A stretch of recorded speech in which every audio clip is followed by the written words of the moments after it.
Saan ba kayo makilala siya? So, ano ba yung tunay mong pangalan, Kamangyan? Mercedes Plaza. Maria Mercedes. Doon po nagsimula kasi si tatay mahilig manood ng Ano? kay Talia. Yun, Talia. Wow! Oo nga pa, tay, no? Talia, si tatay. Paano kayo natuto magluto? Eh, syempre, nakikita ko naman dyan nakikita ko kay nanay, kay natatay. Ah, okay. Tapos, syempre, mahilig din ho kami kumain. Hindi, dapat mahilig ka rin magluto. Tama. Tama. And normally, yung mga niluluto nyo ay kinukuha nyo din ditong malapit sa inyo? Kalapit na bayan po, sa Pola. Pero pag wala po, minsan, nadayo po talaga kami ho mismo yung nanghuli. Ganon? Hindi biro ang ginagawa nilang panghuhuli, Beros. Laki nga! Oy, hindi man yan nagkapang, Huwag kang kabahan, nakabahan si Jolene. Drop, medyo delikado. Puro mga gayon nga. Para siyang mga sawa. Ano nga ba nagsimula yung vlog na yan? Ako ho, mahilig-hilig na talaga ako manood ng mga vlog. Aha. So nagsimula ka, kumbaga, yung mga kapatid mo, sumama na din o sama-sama kayo? Yung kapatid ko na po talaga yung nasabi niya na parang may potential sa pagbablog. Aha. Nung Paano yung una transition? po, syempre, parang trip-trip lang lahat ng paggagawa ng content. Okay. Hanggang sa, ang dami nang nag-support sa amin.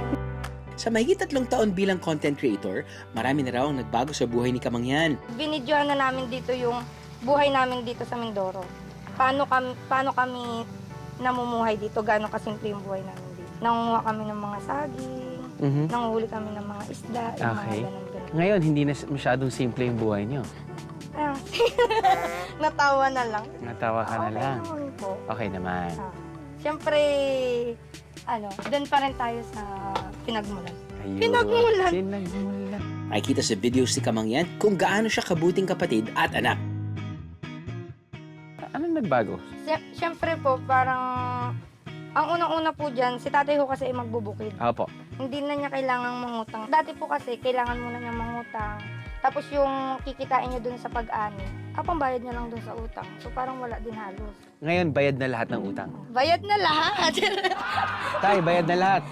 Talaga? Bayad na. Tapos yun po, nabibili na namin siya. Sila na yung umuutang ngayon. Sila na.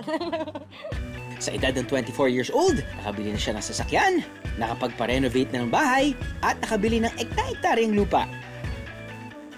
Ano na yung nasa target mo? Ano yung sa future? Ano yung mga plano na? Gusto po namin magkaroon ng farm, pati kayong buong pamilya.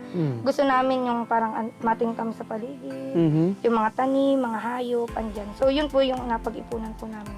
So kahit na sabihin na natin, malaki na yung kinita nyo, talagang sa farm pa rin kayo. Opo. Ano bang meron sa farm? Parang nakaka-chill siya. Pag kunyari wala kayong hawak na social media, kung may problema kayo, tingin-tingin lang kayo sa paligid, mga kulay green, parang nakaka-chill siya. Paano So, pa rin yun po. tingin-tingin sa paligid? Tingin-tingin, kagaya po niya. Okay. Chill-chill kayo dyan. Chill, Pag may chill. problema kayo, kayo dyan. Oh. Napasarap ang kwentuhan namin ni Kamangyan at hindi ko namalayan na luto na palang supo at alimango. O mga biyero, kumuha na ng kanya-kanyang plato at taranat sabayan ang buong pamilya niya sa pagkain ng buttered garlic sugpo at alimango. Iba talaga ang feels kapag kumakain kasama ang pamilya. Happy family na, happy farm life pa! Ano, nabitig ka sa biyahe? God! All you gotta do is just subscribe to the YouTube channel of GMA Public Affairs and you can just watch all the Behind the Drew episodes all day, forever in your life. Let's go! Yeehaw!